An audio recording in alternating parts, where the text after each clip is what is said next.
Hi, folks. This is a Kerberos Media News Chat. I'm your host, Joe Firestone, and my guest for today is Sherry Wise. And we are going to do a critique of a video by Gonzalo Lira. That video was a smear, on MMT. And we believe that it needed to be answered by us because it had something like 57,000 views or so.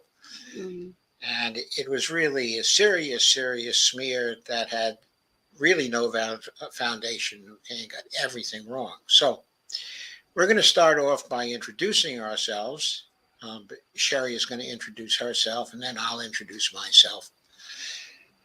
Sherry? Okay. Hi, I'm Sherry Wise. I'm an economist by training and by profession. I've been working as an economist for more than 30 years. I also have a PhD, a master's degree. Actually, I have a bachelor's, master's, and PhD in economics. Couldn't get enough of it, I guess. And but my day job work is in more in a microeconomics. MMT is a macroeconomic topic, and but I've always been interested in macroeconomics, and probably sometime after not long after the financial crisis, I started reading Naked Capitalism, and I became familiar with the modern monetary theory, and it really overlapped with a lot of my interests, so I became very familiar with it, and so I've been interested in it for like probably a dozen years or so now. So Okay, thank you, Sherry. Okay, so I am Joe Firestone, and I'm a PhD in political science. I have a BA in government and a master's degree and a PhD in political science and comparative politics and in international relations. I have an MMT background that's pretty strong by now. I got involved with MMT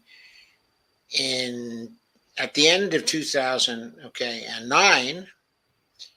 And since then, I've done lots of blogs about MMT, lots of streams about MMT.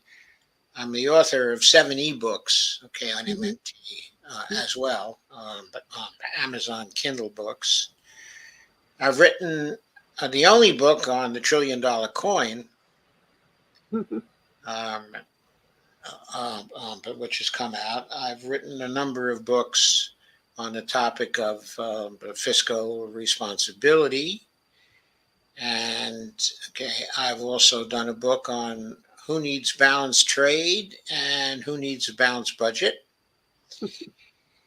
I've written also an MMT book on what had happened to Greece in 2015 and 2016. And basically the death of democracy in Greece as a result of what had happened. And right now I do a weekly stream, on MMT and the public purpose for Kerberos. So both of us are very well grounded, in MMT. I am not by discipline an economist, but by now I have a very strong background, in macroeconomics.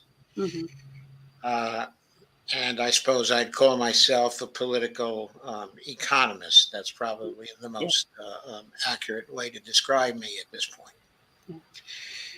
Okay, so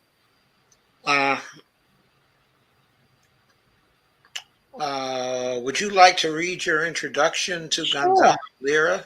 Sure. Yeah. Sherry? So what happened was a couple of weeks ago, I was watching, I was listening to some of the videos that I like to listen to on YouTube, and there is a commentator who has arisen on YouTube. His name is Gonzalo Lira, and he is a Chilean citizen who is living in Ukraine. He speaks pretty much with an American accent. He sounds American. He is a a Chilean citizen, but his father did a lot of work in the financial industry, so he spent actually a lot of time in the U.S. As a young person and as an adult, and so he's very familiar with the U.S. And and you know he speaks English very fluently, and but he is currently in Kharkiv. He lives in Ukraine. He had to take a business trip to Kharkiv, and that was right when right after Putin Putin and the Russians invaded Ukraine. And so what he's been doing is he's been just getting on YouTube every so often and talking about what's going on there, what he's observing, and also talking about sort of the perspectives of the Ukrainians and the Russians. So it's very interesting, and gives you a sense of what's really going on. However, just to introduce to it, but interrupt you for a second, oh, Sherry. okay. I'm sorry. Would you say that his videos on what's going on there, generally speaking, seem to be very much on point, seem to be accurate, seem to be good videos? Yeah, they do. They are very consistent with other things that I pay attention to. I like to listen to breaking points, but I basically listen to a lot of the alternative media sources, and they're pretty much saying the same thing, including that. Uh, that the Russians, really feel that they have been, uh, you know, pushed to the wall, and so the invasion is a result of NATO and the U.S. constantly pushing Ukraine to try to come into NATO, and so this is more of a self-defensive position than we normally see on a lot of the network news and things like that. Right. So just to add to that, I've seen a number of his videos also, Mm-hmm. and his work with some of the people that I frequently watch, such as the Durand, Mm-hmm. in particular. Mm-hmm. I have found his videos to be very informative. Mm-hmm. He is certainly very bright. Uh, and so, even though we're going to do a very serious critique of his MMT views, this is not, our video here today is not something intended to destroy the credibility, of Lira in general. We are Right. appreciative of his videos when it comes to Ukraine. Correct. Okay. Yes.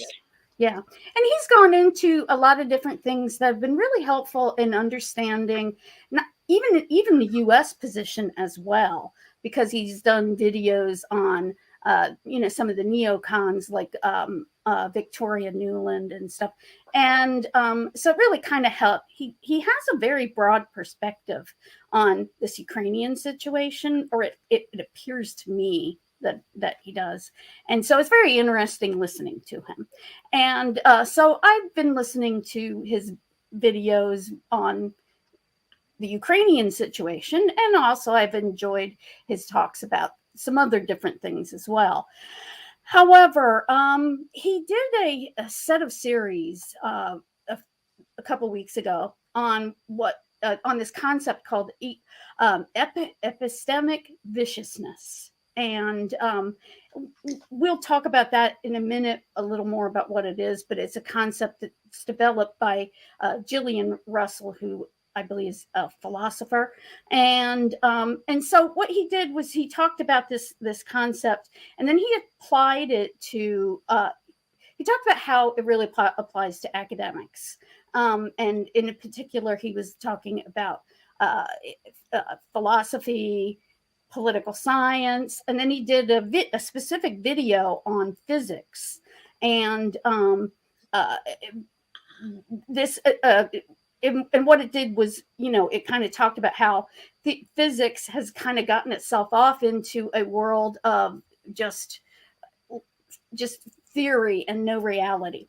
And then he did a video on economics, but it wasn't really on economics. It was on MMT. And the thing is, I understand what he's saying about epistemic viciousness, and I agree with him that it does actually apply to economics. But Just for a minute, could you start by giving us your understanding of epistemic viciousness, please? Yeah. Epistemic viciousness, as the way I understood what he was saying, is in many academic fields, there's not necessarily, it's not always easy to find a right answer for a lot of things, like a lot of social sciences and then philosophy and political science, things like that. We can't do we can't do scientific studies in the social sciences the way they can be done in the physical sciences. But even in the physical sciences, sometimes you get to the point where there's things that just can't be known with our state of technology, or maybe never can be known. But people still are interested in trying to pursue those lines of thought, and they can get really kind of carried away. It basically, what it is it's epistemic viciousness is when a profession becomes so sort of out there in its theories that it's not checking, it can't, it's not, that it's not applying to reality. And people who are really involved with it don't always even understand that it is not, it does not describe reality. And so the original paper by this person was about by Gillian Russell. Yeah, by Gillian Russell, was about martial arts. And so what she was saying is that there's this there's this whole thing called martial arts, so we have taekwondo and karate and that. And so the thought is that if you can master those sports, that you can actually then like defend yourself. But and so it's supposed to be like turning yourself into a weapon, I guess. But her point is that you never really actually defend yourself when you're taking those classes. And so in a real life setting, martial arts are great and all, but it doesn't necessarily, just because you're a master at martial arts doesn't necessarily mean you can take down anyone. So that basically sometimes people get so hung up in an area that they kind of deviate from reality. And you can sometimes, in some professions, it becomes too hard to kind of bring people back down to reality. Your average person. So, for instance, with physics, which is one of the subject matters, most people don't know how to do the math that's in physics, and so you have people who are professionals who are trained in physics. They're trained to believe believe certain things. We'll never really know. We'll never be able to know. And they talked about like dark matter, and so for a long time there was a talk about dark matter being a thing, and so apparently it's apparently not. And academics can get so caught up in these things. And part of the reason why they get caught up is because your average person is just not capable of understanding, you know, the degree of complexity in these areas. And so your average person can't get to know it well enough to kind of question it. And everybody else in the profession is, they are all taught to think the same way. And so it tends to reinforce this thinking that is not in touch with reality, but there's nothing to ever pull it back down. Um, Right. So let me provide a little different perspective on it, okay, mhm, as I understand it. Uh, First of all, he mentions, but not in the video that we're going to show you, but in another video that he did, on epistemic viciousness. He explains that he's not saying the people are vicious. right. Okay, he's not saying that. What he's saying is that their work reflects uh, what he refers to as epistemic vices. So Hmm. there's an epistemic vice here, an epistemic vice here, an epistemic vice here. And so there's a collection of such vices Hmm. that the work of these people falls into. And altogether, that's what he means when he refers to that kind, okay, of viciousness. Hmm. In other words, it's the viciousness of their knowledge constructs Hmm. that he's talking about. Hmm. Rather any viciousness, okay, of the people. Uh, okay, so the specific kind of viciousness of their knowledge constructs is that they get lost in their frameworks and they never look up to see reality. Hmm. So there's no connection between reality and their frameworks. Hmm. So they arrive at these extremely surprising and weird conclusions that don't have any reality in the world. Yeah. They're just strange conclusions that don't make any sense to regular people. And moreover, uh, they're also not connected to any reality so that the scientists involved can actually prove that what they're talking about has any significance. Yeah. Yeah. That's a good way of putting it, about the framework. They get lost in the framework. They get And, lost in the framework, and I thought things also had the connotation of circular reasoning yeah. because they make certain assumptions in their framework and Hmm. they derive from those assumptions certain conclusions, and they may be very weird conclusions, and there's no proof that they're related to reality, but Hmm. not at all. So, in some ways, I thought what he was talking about was a fancy way of saying these people are lost in circular reasoning, but I think it's a little more than that Yeah. because he's not just talking about a particular argument, he's talking about getting lost in the framework, Yeah. Right. which is different. And there's no question that the MMT approach offers people a framework. For Hmm. example, some of the major proponents of it, like Stephanie Kelton, refer to MMT as a lens with which to view the Hmm. world. Hmm. And so, lenses can be funny things. You can get lost in your lenses, lost in your Hmm. frameworks. And so that can happen. So there's no doubt that what Lira is talking about is a real problem in some areas. Yeah. Yeah, and I agree that it is a problem in economics, and so I thought it was very interesting, but unfortunately, I think he mixed up a lot of things.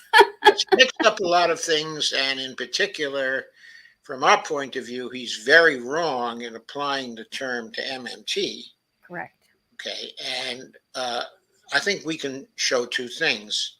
First of all, that epistemic viciousness does not apply to MMT, And two, that various claims and statements he makes about MMT are just plain untrue, just plain wrong.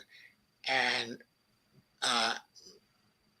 well, I'm not going to speak for you, Sherry, but for myself, it seems to me that he hasn't really researched MMT at all, because you cannot possibly make the claims he is making and have done any appreciable amount of reading, okay, in MMT. Yeah. Because as we will show, he comes up with claims about MMT that are exactly the opposite of the truth about MMT. And there's no way you can do that, okay, if you were reading the key figures, okay, in MMT. Yeah, correct. Okay. Yeah. So that serves as a rather lengthy introduction to what we're going to say. But now what we're going to do is go to his video, and we're going to play it, and we're going to stop it at various points, okay, and we're going to comment on it. Okay. And we will go through the whole thing. It's a relatively short video. It's only about 11 and a half minutes or something like that. It'll probably take us more like 30 minutes or even more to actually go through it, because there are so many stops. So please be patient. But what we're trying to show is that, and I think what we can show, is that there's no validity to his views about the approach, okay, of modern monetary theory, okay, or modern money theory. That what he's saying about it is just completely invalid. Yeah. I mean, he gets very little right, if anything. Mm-hmm. So let us go ahead now and go through it. I will share his video from YouTube.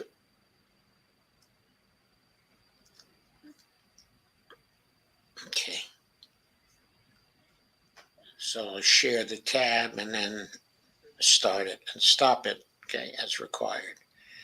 So there's Gonzalo.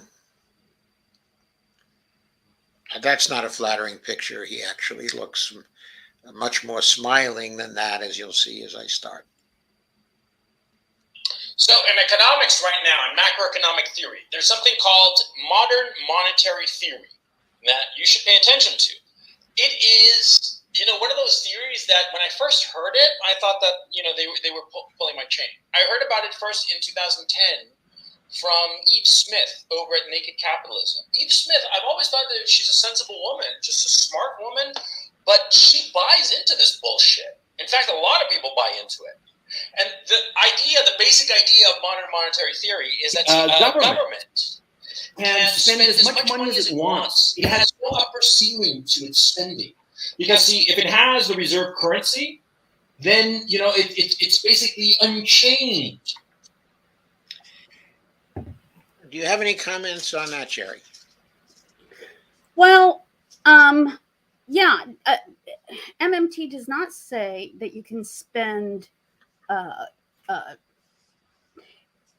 First of all, MMT does not necessarily apply MMT can apply to countries even if they don't have a reserve currency. That's one thing. Now, reserve currency does allow certain advantages, but MMT can apply to any country that has its own sovereign currency, meaning that they control the amount of the currency that's in circulation. And the currency is controlled by the government or a central bank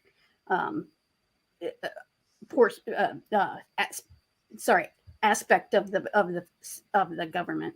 But he's also implying that you have to have he's also saying that you can spend as much money as you want, that and that's not what MMT is saying. It does not say that you can just print as much money as you want, and without concern about budget, going over budgets and stuff like that. So Okay, anyway. let me then go further, okay, in commenting on it. Okay, it's not true that MMTers claim that you can spend as much money, okay, as you like without any consequences. What MMT says is that if you are a monetary sovereign, okay, or a currency sovereign, and MMT gives the conditions, okay, for monetary sovereignty, then there are no financial constraints on how much you can spend. You cannot run out of money.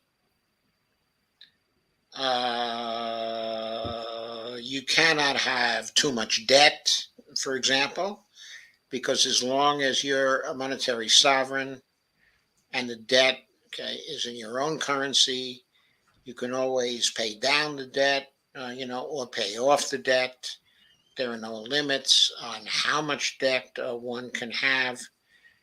But one of MMT's main points is that what you spend, both in amount and what you spend on, can have very real consequences. And the very real consequences can be very good, or they can be very dire. There are all kinds of impacts, okay, that it can have, and you have to be concerned about those impacts. So, but governments are not free to spend what they want if they care about the consequences. Right. And all governments ought to care about the consequences, because governments ought to care about the public purpose of their countries. Yeah. And they should be spending in accordance with the public purpose. So from the point of view of the MMTers, the public purpose is a constraint.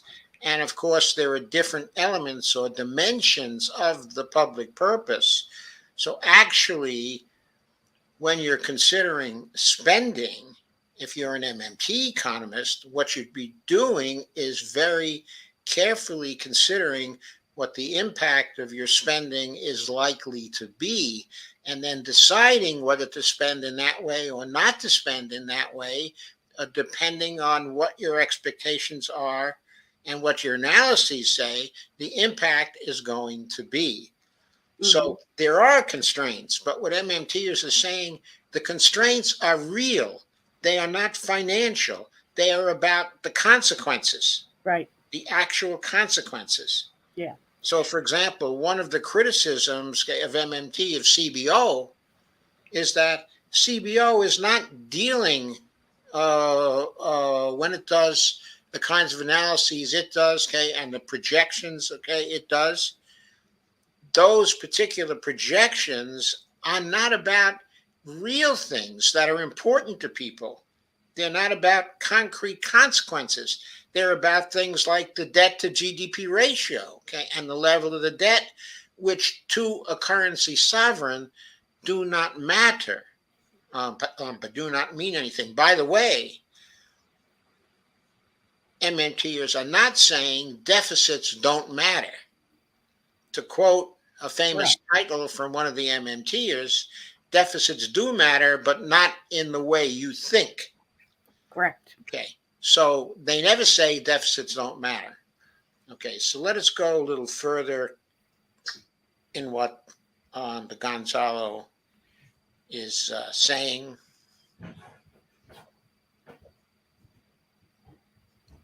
I'm going to back it up a little. Because see, if it has the reserve currency, then it's basically unchained. Okay, let us then stop it again, because there's another comment that has to be made here. And that comment is that from the point of view of the MMTers, it is not about uh, the government of the United States or any other government having the reserve currency. Right. The reserve currency may have certain impacts and may matter for certain things, but it does not matter for monetary sovereignty. Mm-hmm. It does not matter when you're concerned about the kind of debts the government has. Okay, it is really not relevant for that at all.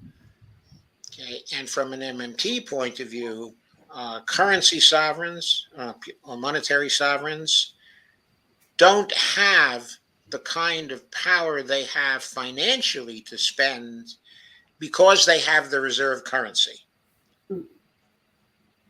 It's because they are monetary sovereigns or currency sovereigns. Okay, let's take, for example, Greece, okay, as an example.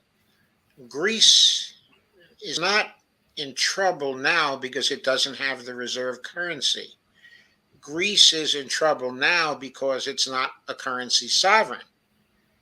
It was in great trouble in 2010, 2011, 2012, all the way up through 2015. Not because it didn't have the reserve currency, but because it joined the Eurozone and was no longer a currency sovereign. Okay, so that's a fundamental mistake which he makes. And the people who are leading the MMT approach, for example, if you look, okay, at Randy Ray's writings, Mm-hmm. he writes a good deal about the reserve currency and what it means to have the reserve currency.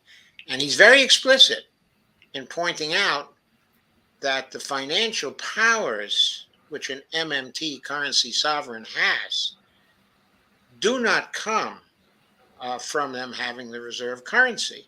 So the UK no longer has the reserve currency. At one time it did. The pound was the reserve currency. Australia doesn't have the reserve currency. Japan doesn't have reserve currency. New Zealand doesn't have that either. But all of those nations are currency sovereigns. And for all of them, the amount of debt that they've sold, the amount of debt instruments that they've sold, the amount of debt that they owe to the private sector is not relevant. The level of debt is not relevant. The level of the debt to GDP ratio is not relevant.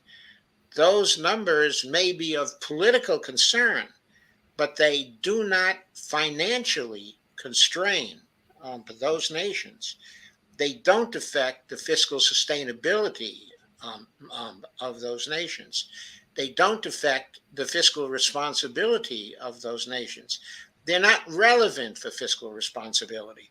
What's relevant for fiscal responsibility for those nations is whether the spending by the government is in accordance with the public purpose or not. That's the measure of fiscal responsibility. Mm-hmm. Okay. So I'm sorry that those two comments came so quickly, but you'll see there's a lot that he says is just not according to MMT, is just wrong. So let me go back to the thing now. From the normal limitations of overspending, of government overspending. And they point to the fact that the United States over the last, 30, 40 years or whatever, back in 2010, it was 30 years, that over the last 30 years then and 40 years now, the American government has gone into such incredible debt. I mean. So again, have you comment on this, Sherry? Well, one of the things that is frustrating to try to get people to understand about economics is that there's a difference in what it matters what you spend money on, and that is in a personal setting as well as for a government. even if a sovereign currency government, even a company that, I'm sorry, a country that has the reserve currency, what you spend the money on is important. So you can have debt, but if, for instance, as an individual, when you incur debt to, say, buy a house or go to college, you're making an investment. That's a different kind of spending than if you just go out to eat. And that's true for the government as well. So it's not so much, the issue is not so much that the government is in debt. What are we in debt for? That's one of the things that's really important. And the problem is we're not in debt for things like building schools or building infrastructures. So but if that's where you're spending your money, then that debt is actually going to come around, and it's going to yield a return. It's an investment. And so one of the things that drives me nuts about these discussions is not understanding that there's a difference between consumption spending and investment spending. And so when you just say, well, the government's going in debt, and it's been in debt forever and a day, and we have this huge government debt. What was that debt for? That's an important distinction. And that's one of the things that I like about modern monetary theory, because it does help you to understand that there's a difference in the way you spend the money. As you said, are you spending it for something like a war, which is going to go out and destroy other countries? Or are you investing in the public purpose, benefiting the people in the country? So, when you're making an investment, it's going to be coming back to you. You're going to be getting a return. And for the federal government, it may not be a return in terms of, say, for instance, extra taxes that you pay. But it can, but it's also an investment in the people and helping to raise the standard of living. And if you have a country that, is supposed to benefit, serve the public interest, then spending for things that better people's lives is not really, that's not inherently a terrible thing. Yes. And I think that is a relevant, an important point. I think, though, the point that I want to emphasize is, again, that since the United States is a monetary sovereign and can create its own money at will, and as much money as it needs to create in order to meet any financial obligation, it has.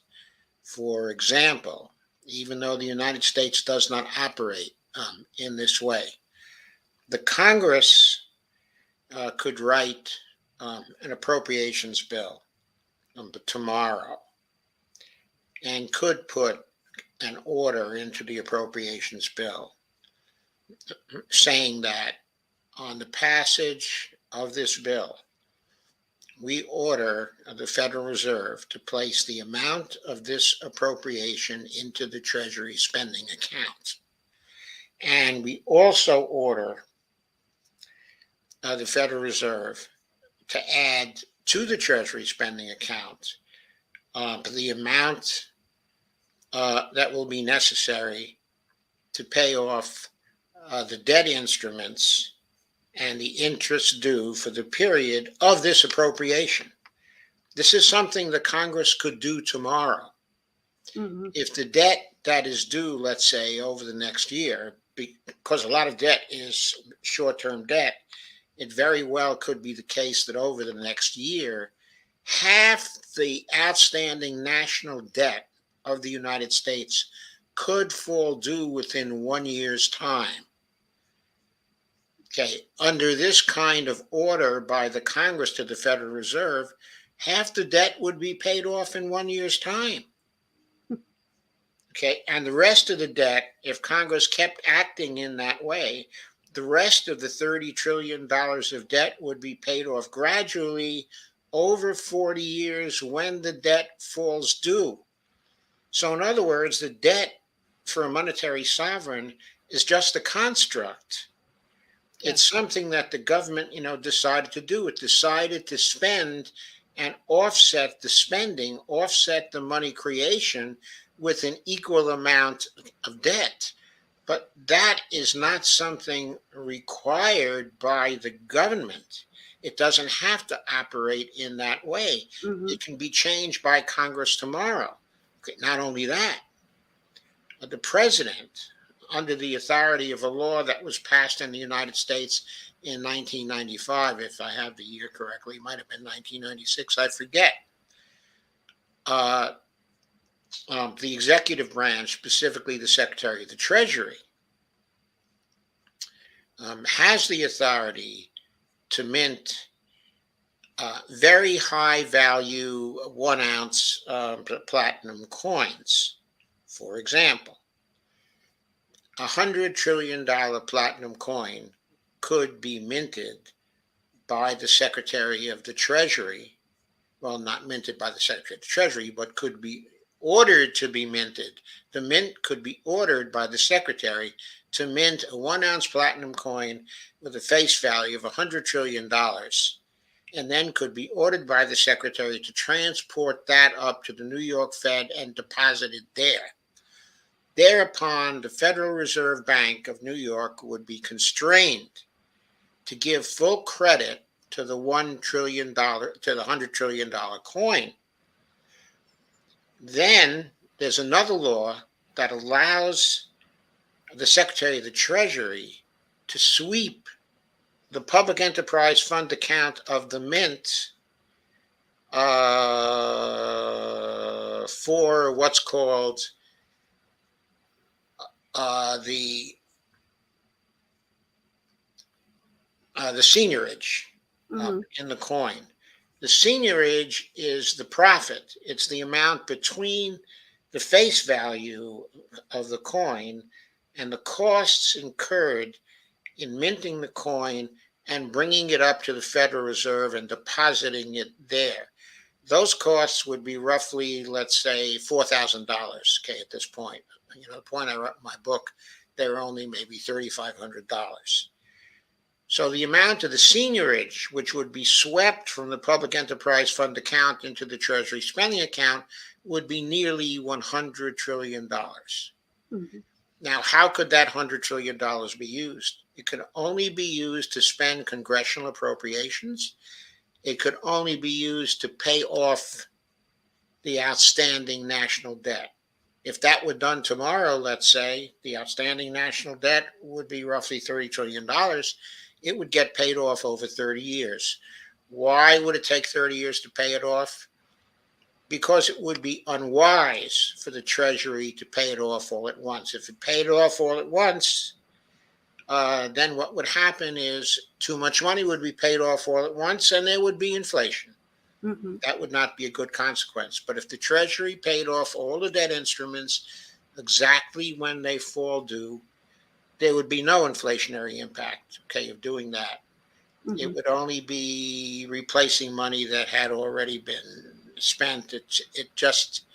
I can show that it would have no inflationary consequences to do that it would be no more inflationary than simply to issue the debt and to pay it off as it falls due by issuing more debt, which is the procedure we use now. It would be no more inflationary than that. It might be less inflationary than that. So the point is that the government has the power at its option to pay off the debt. Therefore, financially, the amount of debt that has been issued does not matter. It doesn't affect the fiscal sustainability of the United States. So here's Gonzalo Lira saying, what a problem. The United States has a huge problem. It's incurred all this debt over the last 40 years. MMT says, no, Gonzalo, it is not a problem. It has no significance whatsoever. No significance whatsoever. And there are reams and reams of MMT arguments about that, and articles about that, and literature about that. Gonzalo Lira, in making his statements here, does not recognize that literature at all. Yeah. One thing that I think is, is a common problem is that we have moralized debt. And I understand why. But the fact is, when you're doing analytical work and you're thinking about policy types of work, you don't want to be judgmental about it. Debt is basically a tool that can be used, and you can use it. And certainly, like wealthy people, they use debt very well, and so you can. There are times when you want to use debt. There's certain times when you don't want to use debt. So for instance, like I said, buying a house, if you're buying a house, you're going to go into debt. But you're doing it because you believe in the long run, you're going to be better off than if you were renting. And so there you're using, debt as a tool to acquire and accumulate wealth. And that's not an uncommon thing. So, I don't like this constant, it's unfortunate that we have this mentality of not recognizing that debt is yes, it may be a moral failing, you can think of it that way, but when you're talking about it from a policy perspective, you need to think about it as a tool, and you need to look at it objectively. So I'm sorry, that's just kind of a Oh, that's quite all right. thing I have. But to come back again on to the other point. Mm-hmm. Okay. Yes, you can choose to continue to issue debt. However, when you continue to issue debt to offset spending, your issuing of debt has an inflationary impact, which the issuing of the currency straight up would not have. And the reason for that is, as time goes on, you're paying off the interest on that debt, Mm-hmm. Right. which means generally treasury debt is owned by wealthy people or wealthy corporations, or banks, and also it's guaranteed by the Constitution. So the investments in treasury debt involve no risk on the part of those people who buy the debt. Correct. They're making a riskless investment, and they're getting returns of newly created money Mm-hmm. all the time. Mm-hmm. That has an inflationary impact. Mm-hmm. If you just issued the spending without offsetting it by selling debt, the only inflationary impact would come from the consequences of the spending itself, which would not necessarily have an inflationary impact. Mm-hmm. It depends on what you're spending on. Right. Yeah, exactly. Exactly.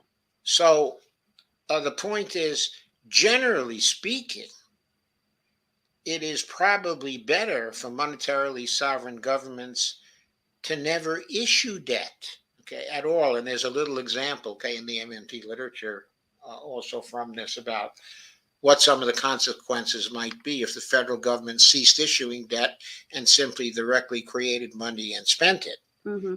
and that is the Australian example. This goes back to something like 1980 or something like that.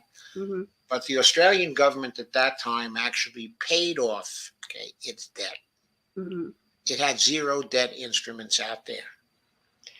Within a few months, the private sector came crying to the Australian government that they needed a risk-free debt instrument.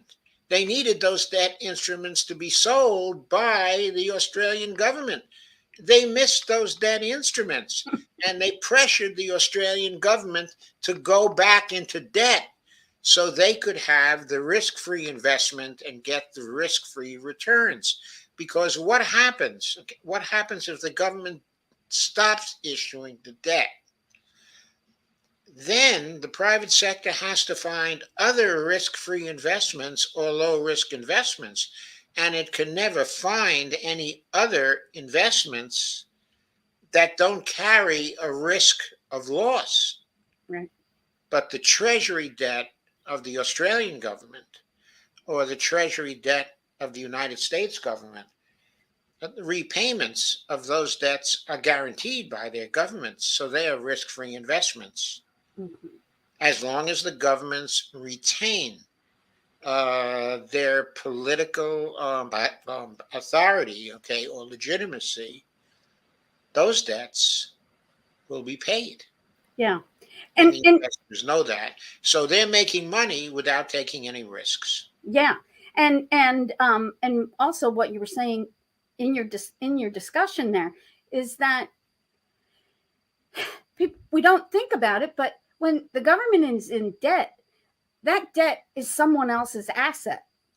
And so, so it's not like there's this huge debt out there that's this burden on all of society. There are people who own that debt, and they are using it, for their particular reasons. Right. And to be specific about that, they earn interest from that debt.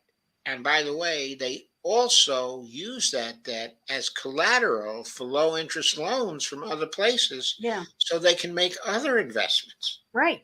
Exactly. Yeah. So again, it's important. What is this debt used for? And also recognize that it's just a tool, and a tool that some people use, and I mean, a tool that can be used, so we shouldn't be inherently just thinking, well, debt is a bad thing. And then the other thing is that with modern monetary theory, it does recognize that there's these two sides. There's always, whenever you have a debt, you also have the other side of the ledger, which is an asset. Which is an asset, yes. Yeah. And, regular economics doesn't recognize that. And that's one of the things that he is not seeing. So anyway, I'm sorry. Yes. Oh, absolutely. That's a very good point. A very, very solid point. So onward. I mean, it has gone to so much debt. That, see, this theory evolved. It evolved in academia. And, everybody in academia started thinking, oh, this is the new thing, and then. Okay. That's false. There is so much wrong there. Yeah. For one thing. Okay, first of all, some of the MMT ideas didn't get started in academia. They got started in the private sector, because one of the most famous of the MMTers, often referred to as an MMT father, is Warren Mosler. Correct. And Warren Mosler is an private sector investor. He's also a currency trader. That's the way he has earned his these days are probably a substantial fortune, but not a huge fortune. Mm-hmm. And he developed a good many of these ideas, and he worked with academics to develop some others. But it's false to say that this happened wholly, okay, in academia, or even substantially, okay, in academia. There were Well, quite a few investment people who have been involved in the development of MMT from the early days until now. Okay, so then the other false point, okay, that he made here is that somehow the whole of academia has accepted MMT, or a major part of academia has accepted MMT. That is totally false. Most of academia still rejects MMT. MMT is only now beginning to gain traction.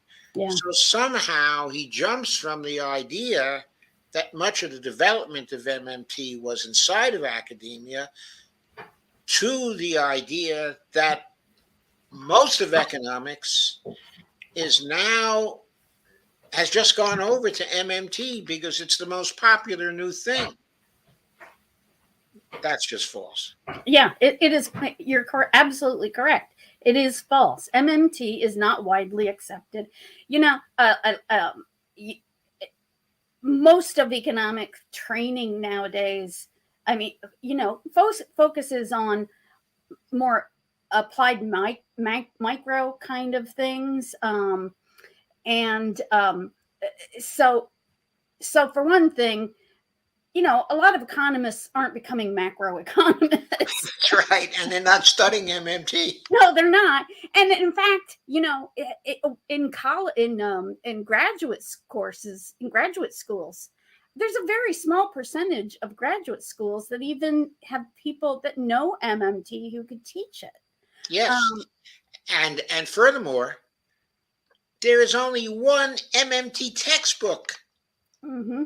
Yeah. One MMT textbook, which was written by Bill Mitchell, Randy Ray, and I'm trying to think of his first name. Okay, his last name is Watts. Mm-hmm. Okay, I have the book. Yeah. Okay, but anyway, that's the only textbook that exists right now. Yeah. Now there are other books that are, kind of industry books. That were published, okay, by MMTers, but I don't think even 20 books on MMT from substantial publishers, okay, are out yet. Yeah, yeah. So he's talking about a very small corner of a very large discipline. Yeah. Yeah, and one other thing, right at the very beginning, what I heard was that he was saying that it sounded like, to me anyway, he was saying that the government debt got so high that academics evolved, that MMT evolved. That academics. Yeah. I mean, it didn't make any sense. What did one thing have to do with another? Right. There was no connection between these two things. Correct. It seemed like he was suggesting that somehow the MMT people were benefiting from the development of very substantial government debt over the last 30 or 40 years. Mm-hmm. First of all, 40 years ago, there was no MMT, okay, at all. It only developed in like 1994, 1995, 1996. Okay, so it's less than really 25 years old now, or something on that order. And the evolution of MMT had nothing materially to do with the increase in government debt. Correct. Over a period of time. That's a connection he's making. It's not a connection which is in the literature. It's not a connection that anybody has made before. Yeah. And there's no reason to believe in the connection. If he believes in it, he's got to make the case in a much more detailed fashion than just an offhand remark. Yeah. Yeah. Yeah. I mean, I'm sorry, you and I both know, and most people who follow MMT know the history of MMT. And the two, you know, it just doesn't have anything to do with it. So I'm sorry to interrupt. Oh, it's quite all right. No problem at all. This is, after all, a conversation. Here we go. Modern monetary theory is an offshoot of Keynesian economics. And the whole point of Keynesian economics is that you spend money to stimulate the economy. The government. Oh boy. Go ahead. Okay. I mean, he can't get through a whole sentence. No, he can't. You know, there's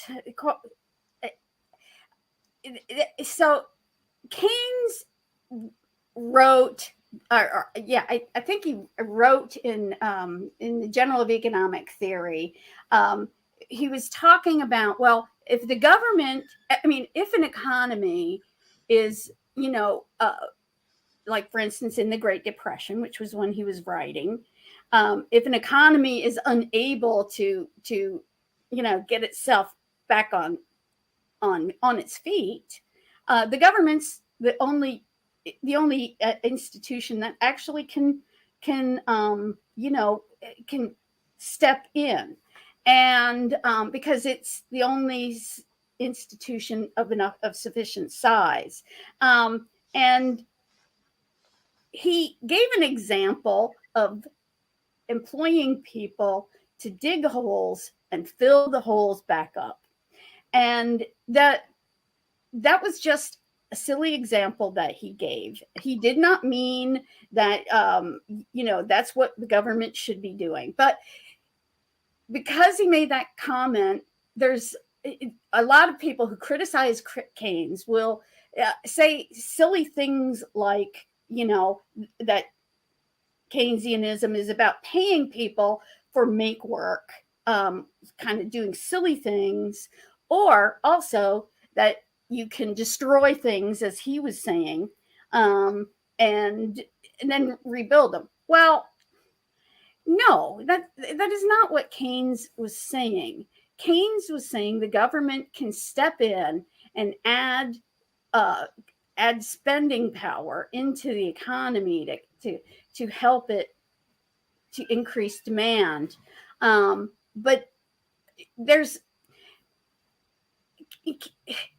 the idea of, you know, like creating destruction just for the purpose of improving the economy. That's just ridiculous. Yes, it is. But we also have to note, you know, I think a few other things. First, in a very broad sense, it's true that MMT can be considered sort of an offshoot, you know, of Keynesian economics. Right. But most approaches to economics and schools of economics today, okay, you know, are offshoots of some of the thinking of Keynes because he was so important in economics. But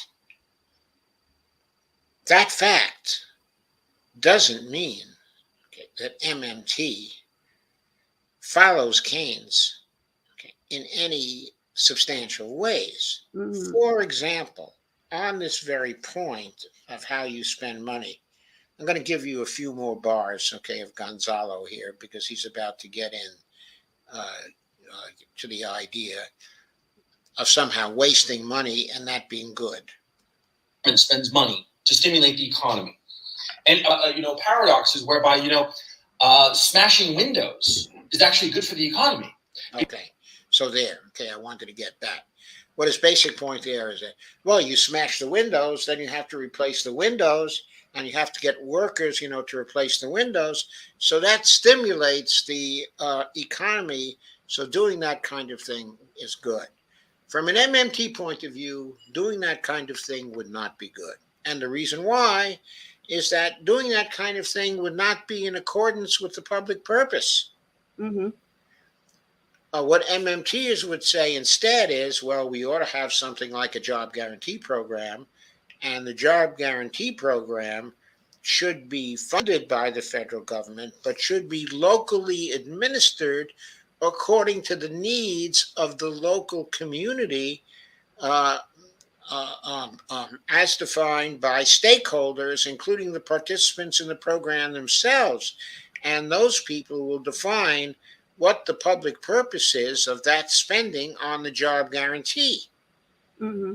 That's what the MMTers would do. So, what would be in the front of their spending is ideas of public purpose and doing things which serve the public purpose. And by the way, it's not just about stimulating the economy. He's saying Keynesianism is about stimulating economic activity. Well, I'm not going to argue with him over Keynesianism, because what we're talking about here is MMT and what MMT is about. And what MMT is about is spending in order to achieve the public purpose. Now, in depressions, that may mean stimulating the economy in various ways by spending on good things, things that produce good results, like full employment, but other things as well for the economy and for society. Mm-hmm. But sometimes, okay, let's say the economy is doing very, very well, and we're starting to have an inflated economy. Then you would undertake certain activities that you would essentially decide upon by using the MMT lens, which would be aimed at doing good things while cooling off the economy, while lowering inflation, stopping inflation. So it wouldn't be just about stimulating the economy for MMTers. It would be about looking at all the consequences of spending and ensuring that spending produces both full employment and price stability, and all kinds of other great effects too, like, for example, lowering crime in the community, Mm-hmm. and decreasing the use of drugs in the community, Mm-hmm. and creating generally a greater amount of economic justice in the community. Mm-hmm. MMT is about all of that. And it's very serious about creating all kinds of good effects in the community. It's not about simply getting things to a greater GDP. What Gonzalo is saying here is that when we smash windows and then we clean up the glass and then we make some new windows and we install some new windows, he's saying that that's good. But from an MMT point of view, that is not good, or at least certainly not good enough. It doesn't meet with the public purpose. Correct. That is very, very important. And that's a constraint, by the way, that MMT introduces that Keynesianism does not introduce. Mm-hmm. So that's an important difference, Mm-hmm. in my mind, Mm-hmm. okay, of MMT from Keynesianism. There are many other important differences which we don't have time to go through here. Because when you smash a window, then somebody has to come in and clean it up, and then somebody has to come in with new window panes. And of course, since they need new window panes, the window pane factory gears up to produce them. So destroying all the windows in a building is actually a good thing. You know, it gives these weird, counterintuitive conclusions. Keynesianism does, that you're like, buddy, I'm not so sure, right? But everybody buys it. Everybody in in the ivory tower of economics, and more to the point, you see, the people in economic academia, they are the ones who wind up running the central banks. They're the ones who wind. Okay. Okay. Well, Go ahead. I was just going to say, well, as we discussed previously, academics is not, the cool new thing in academics is not MMT. And, the cool old thing wasn't, the people at the Federal Reserve are not, they're not trained in MMT and they're not using MMT to make their guidelines, or at least they're not admitting it. Well, as far as we know, they don't know it. For example, Jay Powell says things all the time. He's the chair, of the Federal Reserve, that run counter to MMT all the time. Clearly, he doesn't have the MMT lens in mind. And there's not one person at the Federal Reserve that I know of right now who knows MMT, with the possible exception of Sarah Bloom Raskin. She is the only person at the Federal Reserve. Is she still at the Federal Reserve? I don't know. Or she's in it. She may be Assistant Secretary of Treasury. I forget. But she's maybe the only one in high places in government who may know a good deal, of MMT. But none of the people in high economic spots other than she gives any evidence of knowing anything about the MMT approach at all. Yeah. It's something that has been introduced to them as something new over the last 2 or 3 years, and they are very skeptical about it, and they make public statements against it very, very frequently. The economic establishment does. Yeah. Yeah. This is the thing. From like the 1980s on, monetary policy has been controlled by monetarists, people who follow, the thinking of people like Milton Friedman. And so, yes, and Paul Volcker. Yeah. And so, their belief is that the monetary system is very powerful and can do a lot of different things. And so really, and the people who are in charge of the Fed, they are, this is what they're trained. And so they, and of course, the problem with that is the focus on monetary policy ignores fiscal policy, and fiscal policy is where we can get a lot of the public purpose spending. To be very specific about that, right now, as we speak, the federal government is relying on monetary policy, specifically raising the interest rates. That policy being followed by the Fed right now is diametrically opposed to what the MMTers recommend. Their recommendation is that the federal government follow a zero interest rate type of policy.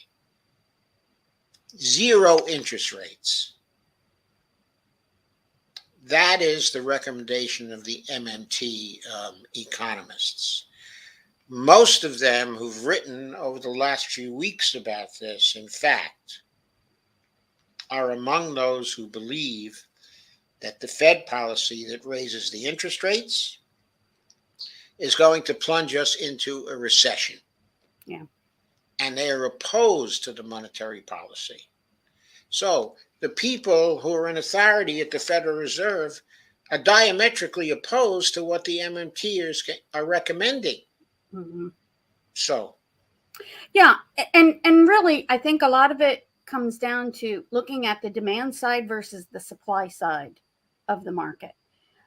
MMT, I think one of the things that's really an advantage with MMT is it doesn't just look at this. I mean, it looks at the demand side and the supply side. It looks at both sides. Yeah, exactly. And it considers different kinds of inflation. Yeah. Like, for example, demand pull inflation, mm-hmm. where the government is involved in raising demand so high that causes inflation, or cost push inflation, where the supply side is raising prices because it can, because there are shortages. Mm-hmm. And then also MMTers look at things from the standpoint of the conflict theory of inflation, mm-hmm. Which is about the class conflict. Yeah. Pushing inflation, which a lot of them would argue is taking place right now through the cost push inflation that we have now and through the price gouging that is going on, that according to empirical studies that have been done, is responsible for a majority of the inflationary impact that we have now. Mm-hmm. Mm-hmm. Yeah. So certainly, if you know anything about monetary economics, the monetarism, you can see that this people in the central banks are operating under a monetarist model, and they're just looking at the supply side. This is not what MMT is recommending. So not MMT. They're not even looking actual supply side. Yeah. What they're looking at is the monetary supply side, Right. and saying that has caused the inflation. The increase in the money supply has caused it. Mm-hmm. Okay, is what they say. The model of the MMTers is much more complex. Okay, and entirely different. Yeah. So end up being the chief economists for the big banks. They're the ones. They're the ones who wind up crashing the economy, man, like they've done before. Okay, the MMTers would agree with that. The only thing they would disagree with is that they're the ones who have been doing it because they don't have any of the big jobs in the economy right now. Mm-hmm. In other words, they're not the ones who are making those decisions. They would agree with Gonzalo that there are people making those decisions, conventional, classical economists, but neoclassical economists, the monetarists, they're making those decisions, and they've done quite a lot to crash the economy in 2007, 2008, and 2009. And there are a lot of the ones who are making trouble for the economy right now. Yep. But I'm sorry, Gonzalo, they're not MMTers. Right. Complete agreement. Yeah, they're causing the problem, but they are not MMTers. It's not Warren Moster causing the problem. It's not Randy Ray causing the problem. It's not Bill Mitchell causing the problem. It's not Stephanie Kelton causing the problem. None of those people are causing the problems. But see, nobody seems to point this out because they're captured by our good old friend, epistemic viciousness. You see, the whole theory of modern monetary theory, the whole idea behind it, is that, see, the government, the country that has the reserve currency, can print up as much as it wants. No. That is not, once again, the whole idea of MMT. That is flat out false. The idea of the reserve currency plays only a very, very small part, okay, in MMT analyses. So that's not what we believe at all. And furthermore, none of the MMTers are making the decisions that are emphasizing the importance of the United States continuing to have the reserve currency. The people who are making those decisions are neoclassical economists, okay, or monetarists. They're the people who believe the reserve currency is so important for the United States to have. Mm-hmm. In fact, when you read some of the work, okay, of Randy Ray, for example, in his discussions, okay, of the reserve currency, he freely talks about the possibility that one day there's going to be a market basket of currencies, and the United States is only going to be one currency in that particular market basket. And he's not alarmed by that possibility at all. He thinks it's probably going to be good for the United States because he thinks having the reserve currency is causing us 1 to 2 percentage points, okay, in our unemployment statistics. That being the reserve currency has meant that our unemployment rates are 1 to 2% higher than they would otherwise be. Mm-hmm. So that's just a little small fact about what MMTers think. Maybe you can learn something from this, Gonzalo. Right? That's the basic idea. And that there's no upper limit to how much money it can print. Inflation will never happen. Absolutely, that is false. No MMTer has ever said that inflation can't happen because we have the reserve currency. Yeah. That one just, it's just a false statement. It's just a false statement. It blows my mind. First of all, no MMTer has ever said that inflation can't happen. Mm-hmm. Even when they're talking about a monetary sovereign, they are very aware of the fact that inflation can happen. In fact, the main MMT center in this country used to be the Center for Full Employment and Price Stability. Mm-hmm. And that center was about full employment and price stability. No inflation. No inflation. It did not talk about, like the Fed, inflation targets of 3% a year or 2% per year. What the MMT Center thought was that what was in accordance with the public purpose was full employment and zero inflation. Mm-hmm. I mean, this guy, he just doesn't know what he's talking about when he says MMT. It's No. obvious from this that he hasn't read any of the literature, that he's not familiar with the MMT centers, that he doesn't know what people actually advocate. Yeah. Well, This is what they actually thought. Sorry. Oh, no, I was just going to, as we'll go on, really, he doesn't even really understand a lot of the, mainstream economics, because he's just getting them mixed up.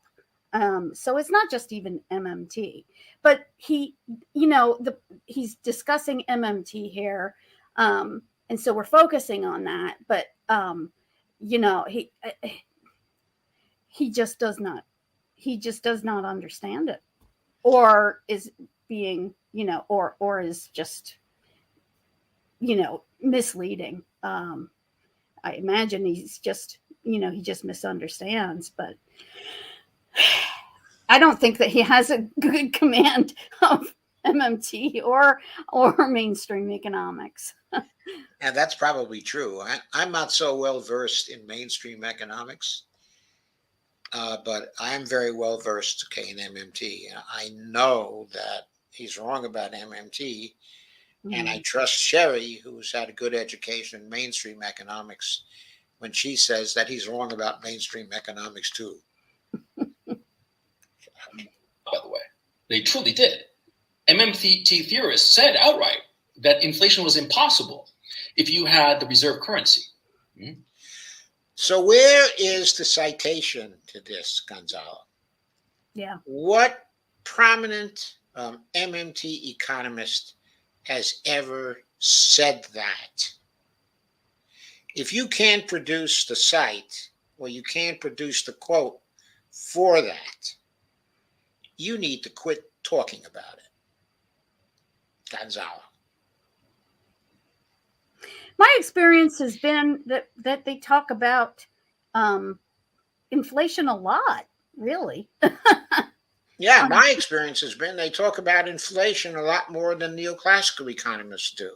Me too. And that the theories about inflation are better than the theories of neoclassical economists. Yeah. They know very clearly that the quantity theory of money is bullshit, that it doesn't work.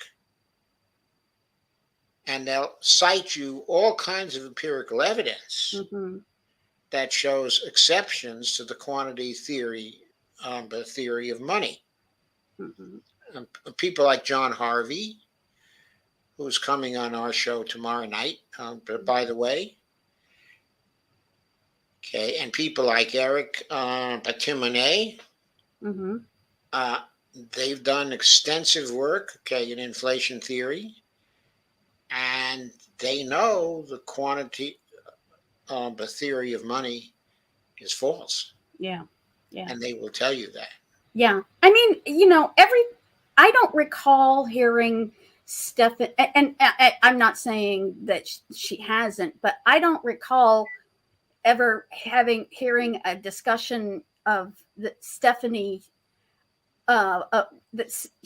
has had about MMT where she hasn't mentioned inflation. Yes, and She, I haven't seen one that has not mentioned inflation either. This is, of course, Stephanie Kelton, the author right. of Day of the Deficit Myth. Yeah. She always talks about it. And I agree. I think that the MMTers have, certainly have a more nuanced an understanding of how inflation is caused, but also a nuanced understanding of inflation, the impact of inflation on the economy. Yes. So. Yep. A little more. I think what was going on, the error of their ways was very obvious.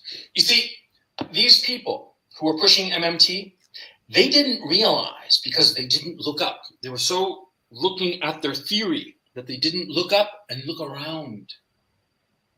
They didn't realize that the reason that the dollar was the reserve currency was that everybody else needed it because of oil.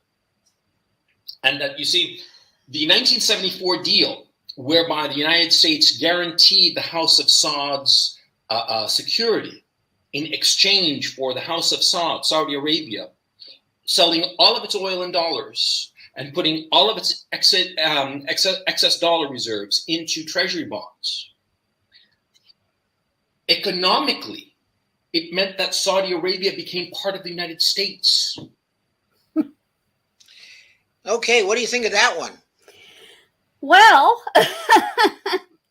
first of all, I find it kind of funny that he says that the MMT economists are so caught up in theory, because one of the criticisms that I hear from mainstream economists when I talk about MMT is they complain that MMT does not have theory. It's not based in theory, which is also not true. But it's kind of funny that he makes that point that MMT is so theoretical that MMT economists, aren't seeing reality. It seems to me that MMT economists are actually really, they seem to me like they are more describing the real world. And so I think, I mean, that statement was just kind of laughable, as a mainstream economist. And then him discussing, well, that final point about that the U.S. that the reserve currency basically draws in all these other countries and makes them kind of part of the U.S. economy. I don't even know where he gets that. That doesn't make any sense. Right. So, I'd like to make a few points about this. The first point is that if you look at all the macroeconomists, it's the MMT economists who are making predictions.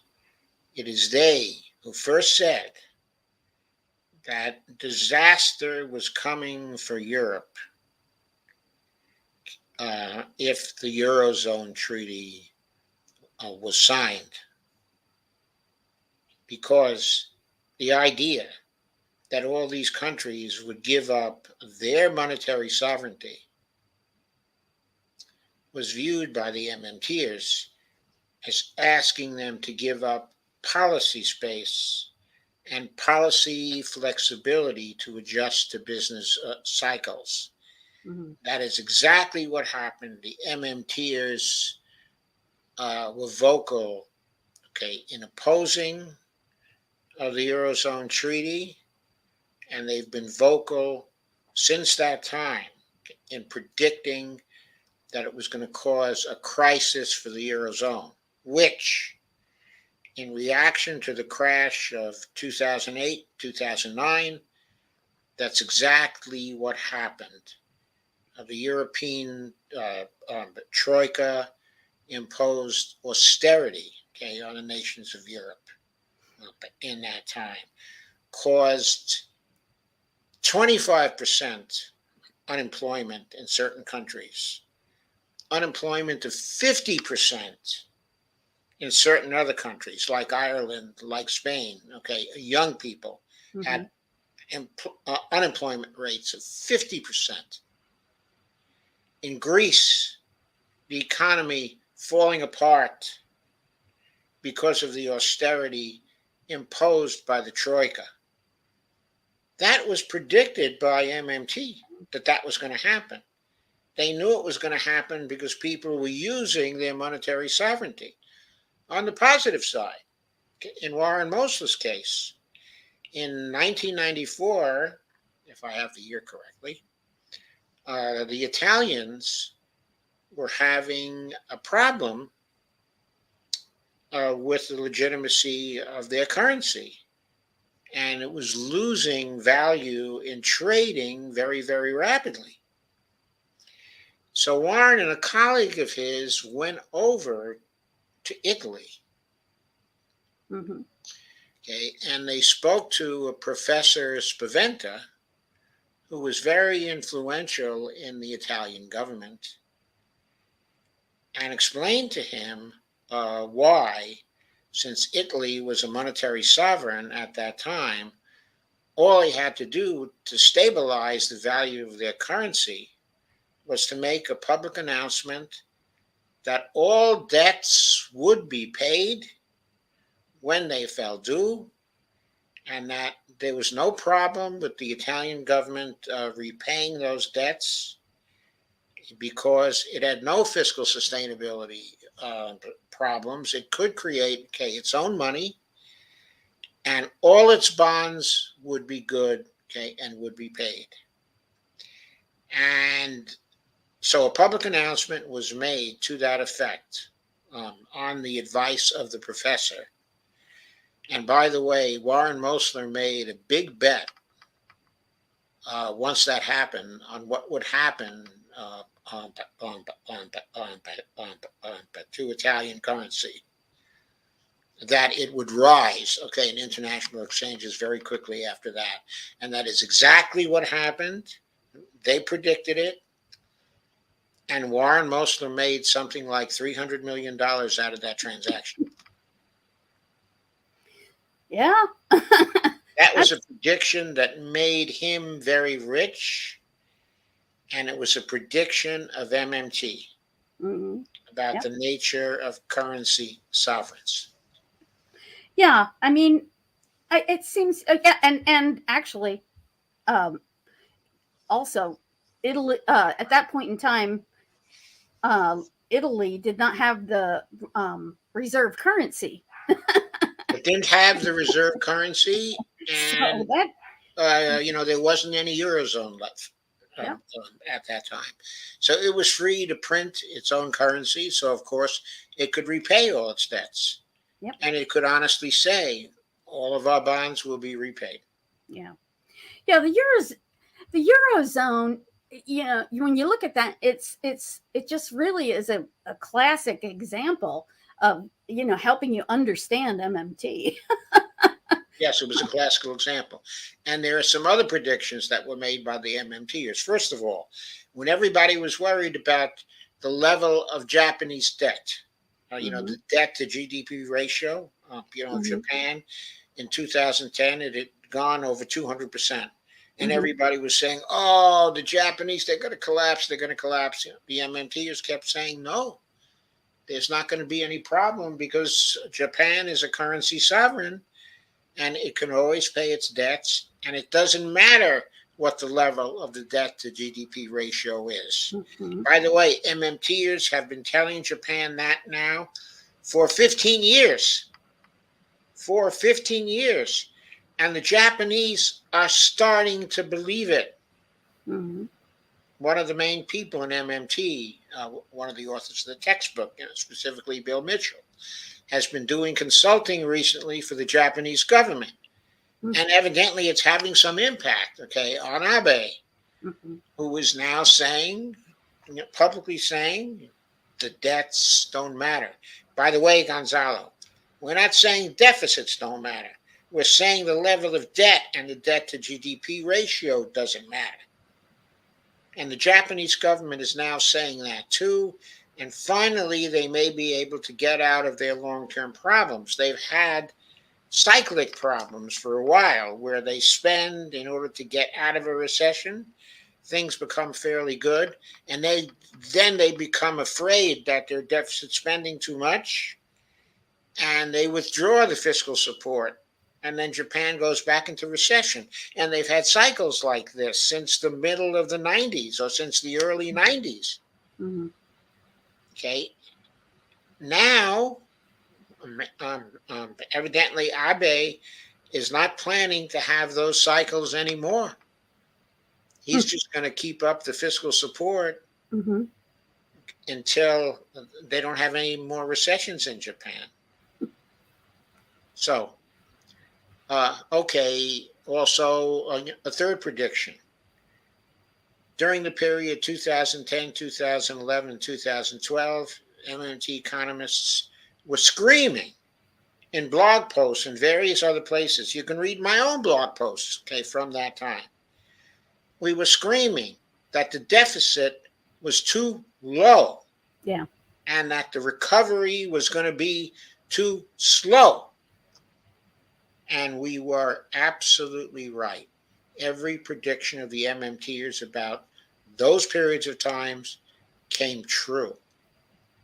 You were absolutely right. And by the way, you cannot tag the MMTers for the inflation situation right now, because in all of the spending that has been done by the federal government in the CARES Act, the second stimulus bill of Trump, and finally the American Rescue Plan, the spending in those plans was not made with the advice of MMTers, was not made according to MMT principles, was not made according to the public purpose, and was not made with the kinds of policies that would have guarded against inflation.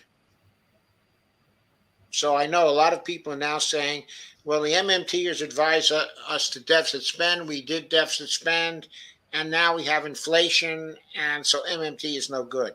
That argument is a superficial argument that does not go into details at all. There were no MMTers that had a hand in shaping those policies. Yeah. They were neoclassical people and monetarists who shaped those particular policies. They spent so much because they were scared, but they did not spend according to MMT principles, and they did not put in uh, guardrails to prevent the inflation that we are now seeing. And as a microeconomist, you know, I can give you a lot of examples of the of this, what is going on this in the supply side, that has caused so much of the inflation. You know, there's all kinds of things, but for example, you know, we haven't been investing in transportation, and so, you know, we've had problems with, you know, backlogs of things getting, you know, getting, like, for instance, out of the ports. We've had a trucker shortage because of previous policies. Having nothing to do with MMT. Nothing. Like in the trucking industry, Right. people wanted to go away from the previous trucking model that we had, where the workers were working for trucking companies. They had full-time jobs, they were paid, they were unionized. The industry wanted to move away from that so more profits could go to the companies, and they introduced basically a gig economy in trucking. Mm-hmm. And the gig economy in that area has been terribly inconsistent with the supply chain problems they're having right now. Mm-hmm. I'm Yeah. not going to go into this in detail, but it's been a disaster for the trucking industry and for the people who work in it. Yeah. The supply chain problems have been. Yeah. Like about 4 or 5 years ago, I met with some representatives of a company that does some supplying of food to the U.S. government for food programs. And back then, this was long before the